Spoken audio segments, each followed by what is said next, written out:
Hello friends, कैसे हैं आप? आशा है बहुत अच्छे से होंगे। आज मैं फिर से क्लास 9 के लिए एनसीईआरटी की बुक से लेसन नंबर 2 का यानी what is democracy and Y democracy से संबंधित इंपॉर्टेंट फैक्ट्स लेकर आपके सामने हाजिर हूँ। वीडियो शुरू करने के पहले मैं फिर से आपसे गुजारिश करूँगा कि आप मेरे वीडियो को सब्सक्राइब कर लें, लाइक करें और शेयर करें, ताकि ऐसे वीडियोज़ बनाकर आपके लाभ के लिए, आपकी पढ़ाई के लिए, आपके उपयोग के लिए नई नई चीज़ें लाता रहूँ। साथ ही आपको मैं एक राय देना चाहूँगा कि आप अपने साथ एक नोटबुक और एक पेन रख लें, ताकि अपने ज़रूरत के अनुसार इंपॉर्टेंट फैक्ट्स को आप नोट करते चलें, जिससे आपकी पढ़ाई में मदद मिल सके। तो चलिए वीडियो शुरू करते हैं।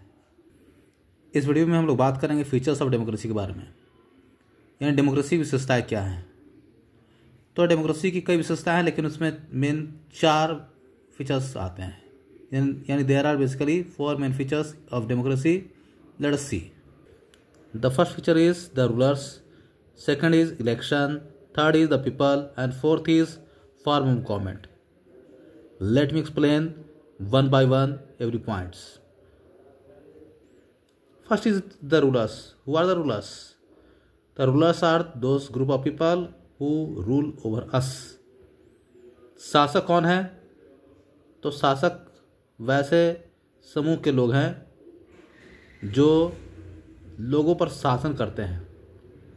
अब ये शासक आते कहाँ से हैं? तो इनका सीधा संबंध है इलेक्शन से। यानी डेमोक्रेसी में common people elect their representative and the same representative become the ruler. अब पूरे देश के लिए अगर हम सांसदों की बात कर लें, एमपीज़ की बात कर लें, तो वे सारे हमारे रूलर्स हैं।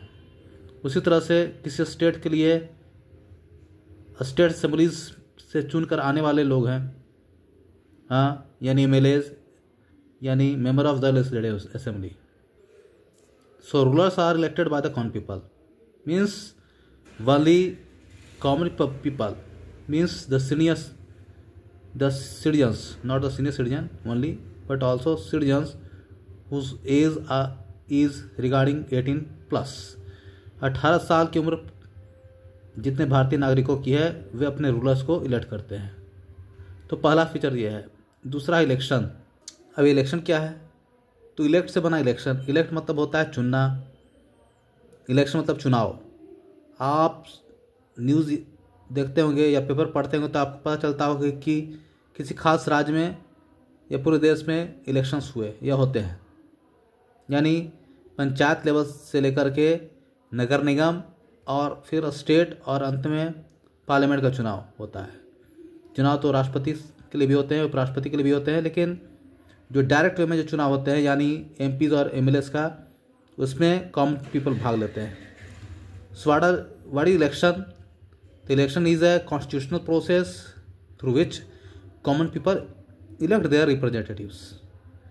Means the common people have direct role in elections, basically in the parliamentary election means Lok Sabha election and the state assembly election means संसद के चुनाव में, यानी लोकसभा के चुनाव में और विधानसभा के चुनाव में आम आदमी का डायरेक्ट रोल होता है अपने रिप्रेजेंटेटिव्स को चुनने में। Got it? तीसरा है तक पीपल। अब ये पीपल कौन? तो अभी तुरंत बताया गया कि आम आदमी जिसकी उम्र 18 साल या उससे अधिक हो गई है। All adult citizens in the country of India who has got 18 year plus. 18 साल या उससे अधिक के जितने भी भारतीय नागरिक हैं, वे कॉमन पीपल कहलाएंगे और चुनाव में डायरेक्टली भाग लेंगे। तो आप सवाल कर सकते हैं कि क्या 18 ईयर से कम के लोग चुनाव में भाग नहीं ले सकते हैं? तो हमारे संविधान में या हमारे नियम में, हमारे भारतीय सिस्टम में ऐसा नियम नहीं है कि 18 साल से कम उम्र के जो लोग हैं वो उनको डायरेक्टली वोटिंग राइट मिला है। ऐसा इसलिए क्योंकि as per the government rule below 18 years people are not eligible. हाँ, अब सरकार का मानना यह है कि 18 साल से कम उम्र के लोग मानसिक रूप से चुनने के लिए तैयार नहीं होते हैं अपने रिप्रेजेंटेटिव्स को, लेकिन 18 साल या उसके बाद के लोगों के पास वो शक्ति, यानी मेंटल कैपेबिलिटी, एलिजिबिलिटी आ जाती है, जिससे वे सांसदों को या विधायकों को चुनते हैं। तो it is the common people. I think you are getting. और आखिर में फॉर्म ऑफ गवर्नमेंट। अब सरकार का प्रकार क्या है? तो सरकार का प्रकार मतलब यानी डेमोक्रेसी में गवर्नमेंट ऑफ डेमोक्रेटिक सिस्टम है। तो भारत या अन्य देशों में ऐसी स्थितियां हैं। अगर आप दूसरे देशों की बात कर ले, जैसे चाइना या पाकिस्तान की बात आप बराबर सुनते आए हो कि there have been military rule और something dictator like condition during ancient time. There was nothing but monarch system in India also, where common people had no right to vote और elect. There was dynastic process, got it. तो उस दौरान राजवंश था और राजा का शासन होता था जिसमें चुनाव नहीं होते थे। बट नाउ आफ्टर 1950 भारत में हर 5 साल पे चुनाव होने लगे, चाहे वो पूरे देश के लिए हो यानी एमपीज के लिए या फिर एमएलएस के लिए। So it the form of government means democratic system of government. Now you can watch the same figure. ये सीरिया की कहानी है, दिखाया गया है। अभी सीरिया हाल तक कहीं ना कहीं इसका मुद्दा छाया रहा मीडिया में, कहीं ना कहीं, यानी जस्ट लाइक डिक्टेटर तानाशाही सिस्टम रहा। Common people always demanded for democracy means right to vote and right the constitutional right, but the rulers never fulfilled their demand. But in India, since we got independence, we are fully enjoying all types of constitutional rights.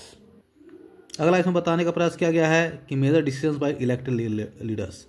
यहाँ पर एक कहानी है 1999 अक्टूबर का महीना, जहाँ पर military का शासन हुआ करता था। कभी परवेज मुशर्रफ नाम के जनरल थे जिन्होंने अपने आप को वहाँ का शासक यानी पाकिस्तान का राष्ट्रपति घोषित कर दिया। That was unconstitutional and the whole citizens of the country had to face problems.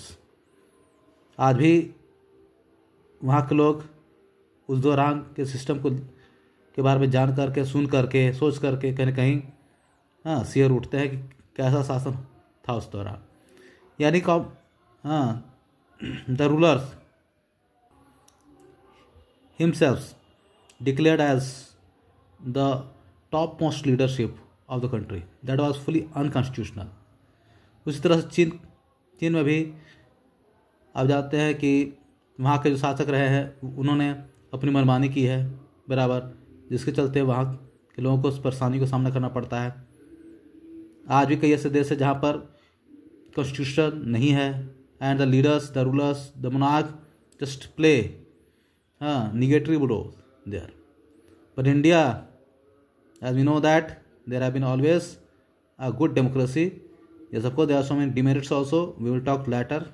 लोग बाद बात करेंगे उसके बारे में कि क्या मेरिट्स हैं, क्या डिमेरिट्स हैं, अच्छे गुण या बुरे गुण क्या हैं, अवगुण क्या हैं, इसको कह सकते हैं। लेकिन फिलहाल हम डेमोक्रेसी में जी रहे हैं, उसको फॉलो कर रहे हैं और इस तरह से कहीं ना कहीं हम बेटर स्थिति में हैं। Friends, I hope that, I expect that you all are getting what we are discussing here. मुझे लगता है कि आपको समझ बात आ रही होगी। और जैसा कि मैंने पहले बताया कि अगर आपको किसी टर्म में, किसी क्वेश्चंस में या कोई क्वेश्चन आपके पास ऐसा हो तो आप कमेंट बॉक्स में लिख करके मुझे बता सकते हैं, ताकि मैं अगले वीडियोस में उसका सोल्यूशन कर सकूँ। आज के लिए इतना ही इस वीडियो में। अगले बार मैं कुछ नया लेकर आपके सामने उपस्थित हूँगा। तब तक के लिए मैनी थैंक्स।